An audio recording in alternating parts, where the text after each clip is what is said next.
नमस्कार मित्रांनो, रोहित खेरकर यूट्यूब चॅनलवर तुमच्या सगळ्यांचं खूप खूप स्वागत आहे. आजच्या या व्हिडिओमध्ये आपण काय पाहणार आहोत तर मुंबई उच्च न्यायालयाच्या परीक्षांच्या नुकत्याच जाहीर झालेल्या रिवाइज्ड आन्सर कीबद्दलची अगदी A to Z माहिती. एक विद्यार्थी म्हणून तुम्ही घेतलेली मेहनत आणि निकालाची धाकधूक मला अगदी समजते. पण अजिबात टेन्शन घेऊ नका, मी आहे ना. आज आपण हे सगळं मिळून डिकोड करणार आहोत. चला तर मग एकदम फ्रेश मूडमध्ये आणि पॉझिटिव्ह एनर्जीने आजच्या या व्हिडिओला सुरुवात करूया. तर आजचा आपला अजेंडा काय आहे? आपण 5 महत्त्वाच्या गोष्टी कव्हर करणार आहोत. हायकोर्ट परीक्षेचा संदर्भ, रिवाइज्ड आन्सर की अपडेट्स, वेबसाईटवरून ती कशी मिळवायची, त्या स्टार आणि हायलाइट्सचा नेमका अर्थ काय, आणि सर्वात शेवटी जिल्हा न्यायालयाची तयारी कशी करायची.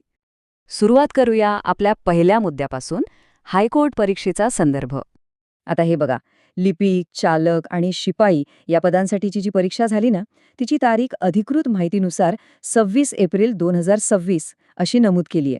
साहजिकच परीक्षा झाल्यापासून तुमच्या मनात पहिल्या आणि मग या सुधारित आन्सर की बद्दलची उत्सुकता चांगलीच स्थानली गेली होती, बरोबर? एका मार्काचं महत्त्व काय असतं हे स्पर्धा परीक्षा देणाऱ्याला वेगळं सांगायलाच नको. आता वळूया सर्वात महत्त्वाच्या म्हणजेच दुसऱ्या मुद्द्याकडे, रिवाइज्ड आन्सर की अपडेट्स. तर सध्याची ताजी अपडेट काय सांगते? लिपिक म्हणजेच क्लर्क आणि चालक म्हणजे ड्रायव्हर या 2 पदांसाठी रिवाइज्ड आन्सर की अधिकृतपणे उपलब्ध झाली आहे. पण जे मित्र शिपाई पदासाठी ट्राय करत आहेत त्यांच्यासाठी सध्या फक्त पहिलीच की आली आहे. त्यांना दुसऱ्या कीसाठी अजून थोडी वाट पाहावी लागेल. पण क्लर्क आणि ड्रायव्हरच्या मित्रांसाठी ही नक्कीच एक भारी आणि दिलासादायक बातमी आहे. तिसरा मुद्दा, वेबसाईट नॅव्हिगेशन. ही आन्सर की नेमकी शोधायची आणि डाउनलोड कशी करायची? हे बघा, प्रोसेस एकदम सिंपल आहे. फक्त 3 स्टेप्स. सर्वात आधी bombay.high-court.nic.in या अधिकृत वेबसाईटवर जा. तिथे रिक्रुटमेंट सेक्शन शोधून त्यावर क्लिक करा. मग थोडं खाली स्क्रोल केलं की रिवाइज्ड आन्सर की असा पर्याय दिसेल. त्यावर क्लिक करा आणि थेट PDF डाउनलोड करून घ्या. एकदम सोपं काम आहे, कोणालाही जमेल असं. चला आता चौथा आणि एकदम कळीचा मुद्दा, आन्सर की मधले ते स्टार्स आणि हायलाइट्स डिकोड करूया. आता इकडे नीट लक्ष द्या बरं का. कोर्टाचा हा अधिकृत नियम सांगतोय की ज्या प्रश्नासमोर स्टार अशी खूण आहे तो प्रश्नच रद्द करण्यात आलाय. आणि यात सगळ्यात भारी गोष्ट काय माहितीये?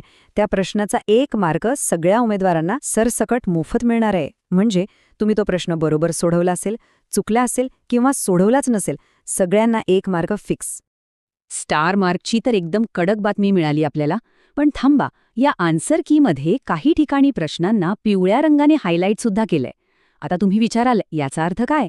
तर मित्रांनो, प्रामाणिकपणे सांगायचं तर न्यायालयाकडून या पिवळ्या हायलाइटबद्दल अजून कोणतंही अधिकृत स्पष्टीकरण आलेलं नाहीये. त्यामुळे सध्या तरी हे एक रहस्यच आहे. जशी याबद्दल काही अधिकृत अपडेट येईल तशी ती तुमच्यापर्यंत नक्की पोहोचवली जाईल. आता हायकोर्टाच्या निकालाची प्रोसेस तर सुरू आहेच. पण आता खरा प्रश्न असा आहे की पुढची जिल्हा न्यायालयाची जाहिरात येईपर्यंतचा हा जो मधला वेळ आहे त्याचा तुम्ही कसा वापर करणार? मित्रांनो, नेहमी लक्षात ठेवा, प्रयत्नांती परमेश्वर. अभ्यास सातत्याने सुरू ठेवा, यशाचे दरवाजे नक्की उघडतील. नेहमी मोटिवेटेड राहण्यासाठी रोहित खेरकर टेलिग्राम चॅनल नक्की जॉईन करा. तिथे आपण असेच पॉझिटिव्ह विचार शेअर करत असतो. जर तुम्हाला MPSC किंवा सरळ सेवा परीक्षांबद्दल आणखी काही सविस्तर जाणून घ्यायचे असेल तर हा व्हिडिओ नक्की पहा. आणि हो, जाता जाता रोहित खेरकर चॅनलला सबस्क्राईब करायला अजिबात विसरू नका. चला तर मग लवकरच भेटूया पुढच्या व्हिडिओमध्ये. जय हिंद, जय महाराष्ट्र.